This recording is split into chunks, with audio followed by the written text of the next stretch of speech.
Amo ang dakong garbo kaninyo nga ipasundayag ang Ani Festival sa produkto sa humay nga maui usa sa panginabuhian sa katilingban.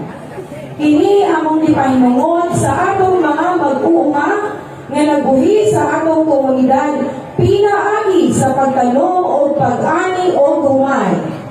Maghimusa kita, magpasalamat sa abunda nga ani o maglipay-lipay kita nga nagitay ginakaon pinaagi sa paghalad o sayaw o laing-laing kalihukan nga magpakita sa atong kultura o tradisyon.